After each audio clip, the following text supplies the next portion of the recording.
Madam BP Sara, ubos na ang mga sundalo at mga kapulisan natin. Lahat, sila maging zombies na. Huwag kayong matakot, nandito pa ako. Ang Pangulo, nasahan siya. Zombie na din siya, madam, kaya mag-iingat ka. Ikinalulungkot ko na sabihin sa inyo na isa ng ganap na zombie ang Pangulo. Kaya please lang, if may mga titira pang tao, makinig kayo!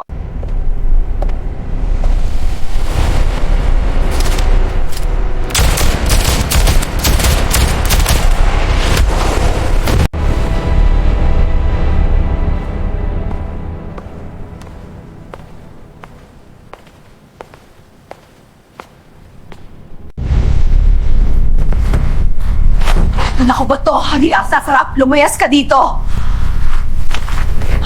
Tulong! Haba ko na ninyo! Tuot! Asdong!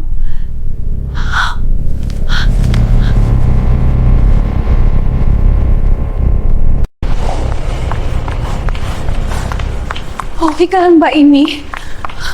Tulong. Magtago ka muna.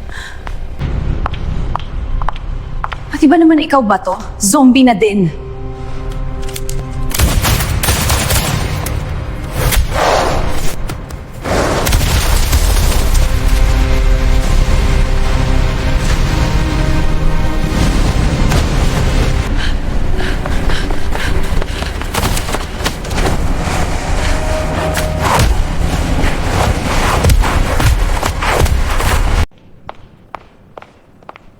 Delima? Tulungan mo ako, Imi. Nakagat ako. Sinabi ko naman sa'yo na huwag kang lalabas. Wala na si Jonel, huwag mo na siyang hanapin.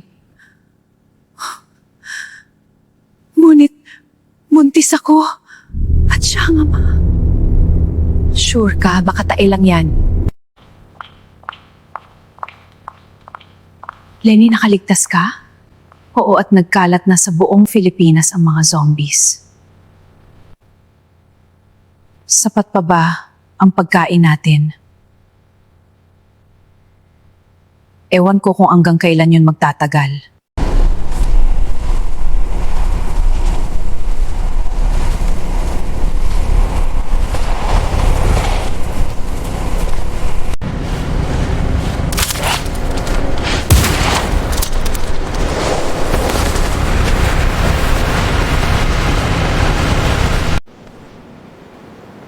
Hello po! May tao pa ba dito?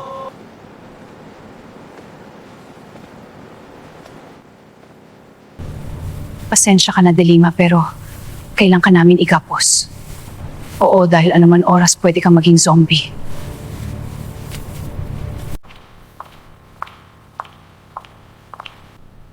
Claire, kumusta si BBM?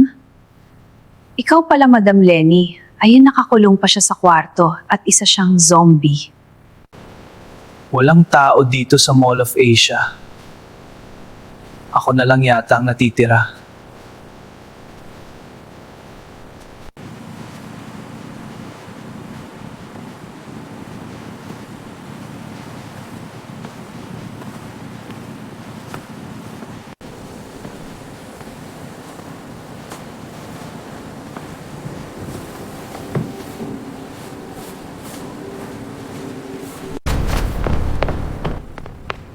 Diyos ko po!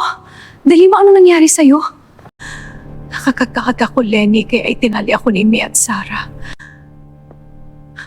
Maghahanap kami ng noong nalunas. Kaya lumaban ka, Delima.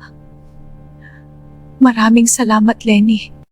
Claire, kailangan na natin patain mapanganib para sa atin. Daraan ka muna sa bangkay ko bago mo mag-alaw ang Pangulo. Alam mo ba na namumuro ka na sa akin?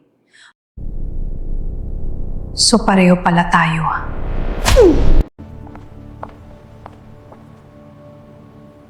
Ate, kumain ka muna. Alam ko naman na pagod ka sa pagbabantay, kuya.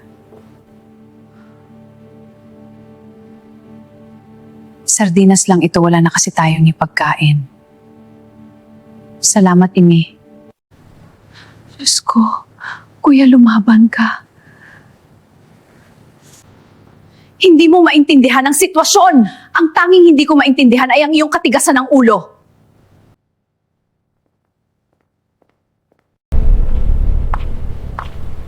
Lenny, kailangan ko lumabas para maghanap ng pagkain. Mag-ingat ka, Sarah.